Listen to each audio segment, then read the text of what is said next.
This next question starts with George.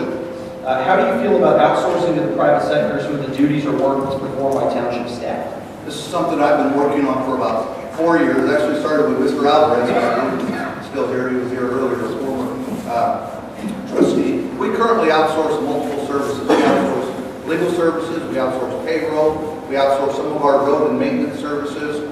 We're looking right now to outsource some of our IT, but I believe there's a whole lot more that we can do. And the reason I think that is beneficial for you is, with the exception of public safety, police, and fire, I believe the private sector can do everything better, more efficiently, and more economically than the public sector.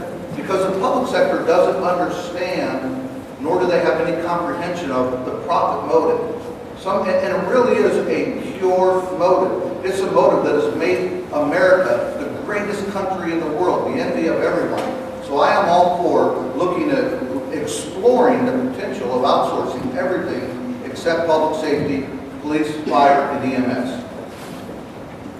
Tony, same question to you. Outsourcing township positions. I think there's some limited outsourcing that can be done, but the scheme that was proposed by Mr. Lang earlier this year to outsource essentially the entire township services to a company located in Colorado or Corvallis, Washington, is wrong.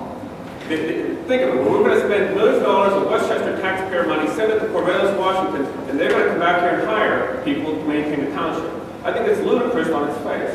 But if you look a little bit deeper, you'll see that that same firm, CH2MPL, gave campaign contributions to one particular party here in Butler County. That's a lie. Did you look at the That's a lie. They gave it to a candidate here in Butler County. And then a few months later, we turn around and we're proposing them for a big outsource contract. I don't think it's in the best interest of Westchester to go outside and obtain these kind of services, companies that are outside the area. You said it could be a competitive bid, but you can structure these bids so that only one person can bid on it. And that, over the long haul, that doesn't save us money. And what that will do, it will create an opportunity for corruption. You have these big firms with their big PACs giving big money for politicians. And that, I think we have to have more transparency in our local government for us to succeed. Chris, I'm sorry, I have to correct the record. There was never a scheme put forward to let CH2MPL outsource. There was an idea put forward to let them see if they could save the township money. And if they found any area at all that they could save the township money, that would then be competitively bid. There was never a scheme out there to give one company all the business. Bill, thoughts on this? Go to the meetings, but let's keep the record straight. I was at that meeting, and there was $1,000 campaign contributions from the CH2MPL PAC that went to John Bader, Prince John Bader, here in Butler County. Only 1,000? I didn't know that. Well, hang on, Bill. Thoughts on this issue? In 2006, I formed a study group made of 25 residents.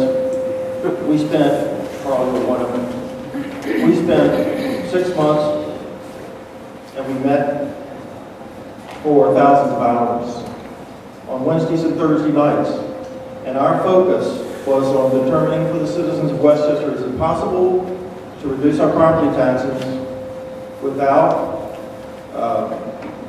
undermining service and without growing the size of government. And we determined, based strictly on facts, that yes, it's possible, and there are two ways to do it. One is revenue, and the other way is through expenditures. Revenue, we all know what that is, $20 million. The expenditure side, we focused on managed competition outsourcing, and we concluded that it is possible to save about $2 million if we look at outsourcing. When the study was completed, we agreed not to make any recommendations, and we didn't. But I was asked to take the proposals forth to the trustees, and I did. Mr. Lang, of course, was the most receptive to the notion, and since that time I have funneled information to him about the whole concept. But from my perspective, it's not really about outsourcing. It's about improving service. It's about providing incentive. If we provide incentive to our employees, what has been demonstrated around the country and around the world is that you can decrease the cost of providing the services even if government continues to provide them. So what we were trying to make happen was to get government to take a hard look at this and frankly, be The effort has proven rather frustrating, but